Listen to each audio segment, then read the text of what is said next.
అందరికీ నమస్తే అండి. నేను డాక్టర్ వెంకటేష్ బాబు ఫ్రమ్ వీహిల్ non surgical spine centre.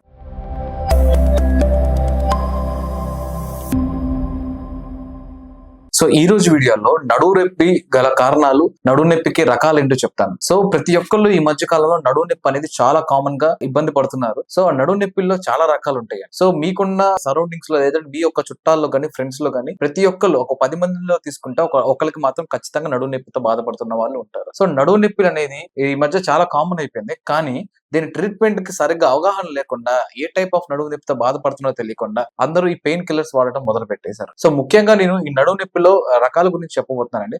So నడుము నొప్పిలో రకాలు అనేది బ్రీఫ్ గా నేను చెప్పాలంటే, ఒకటి కండరాల వల్ల వచ్చే నడుము నొప్పి, ఎముకల వల్ల వచ్చే నడుము నొప్పి, లేదా నరం ఒత్తిడికి గురయ్యి వచ్చే నడుము నొప్పి, లేదా డిస్క్ ప్రాబ్లమ్స్ వల్ల వచ్చే నడుము నొప్పి. సో ఇవన్నీ మెయిన్ గా ఉండే ప్రాబ్లమ్స్ అండి. వీటిలో ఏదైనా ఇబ్బంది కలిగిస్తే కామన్ గా వచ్చే నడుము నొప్పి. సో అన్ని నడుము నొప్పులు ఒకటి కాదు. వాళ్ళకున్న కండిషన్ బట్టి, వాళ్ళు చేసే పనిని బట్టి, వాళ్ళు ఉన్న వెయిట్ ని బట్టి, వాళ్ళు ఉన్న వయసును బట్టి ఈ నడుము నొప్పులు అనేవి భాగంగా డివైడ్ అవుతూ ఉంటాయి.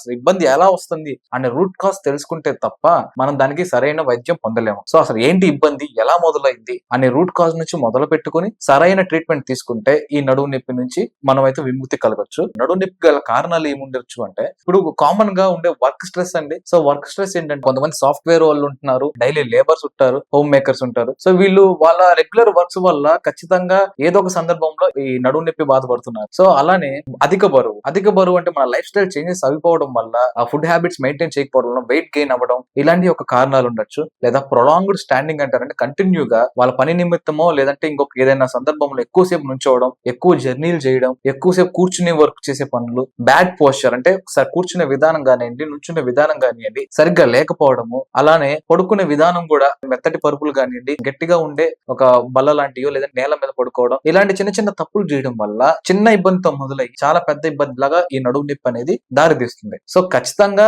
ఇలాంటి చిన్న చిన్న జాగ్రత్తలు తీసుకుంటూ ఏదైతే కారణాలు ఉన్నాయో ఆ కారణాలన్నింటినీ స్టార్టింగ్ లోనే ఫుల్ స్టాప్ పెట్టగలిగితే తర్వాత పెద్ద ఇబ్బంది లేకుండా మీరు ఇప్పుడే ముందే చాలా వరకు ఈ యొక్క ప్రాబ్లం నుంచి బయటపడిన వాళ్ళు అవుతారు. సో సరైన ట్రీట్మెంట్ కోసం, సరైన ఒక డయాగ్నోసిస్ కోసం ముందు మీరు దగ్గరలో ఉన్న హాస్పిటల్ కానివ్వండి, లేదంటే ఏదైనా దగ్గరలో ఉన్న మీ యొక్క ఫ్యామిలీ డాక్టర్స్ కానివ్వండి, మీకు తెలిసిన ఆర్థోపెడిస్ట్ కానివ్వండి, కన్సల్ట్ అవ్వండి. డాక్టర్ని కన్సల్ట్ అయిన తర్వాత వాళ్ళ సజెషన్ తీసుకుని ప్రాపర్ మెడికేషన్స్ అని, ప్రాపర్ ఎక్సర్సైజ్ కానివ్వండి, ఫిజికల్ గా అండ్ మెంటల్ గా స్ట్రాంగ్ గా ఉండడానికి ట్రై చేసి ఈ యొక్క ప్రాబ్లమ్ ని స్టార్టింగ్ లోనే ఫుల్ స్టాప్ పెడతారని ఆశిస్తున్నాను. Thank you.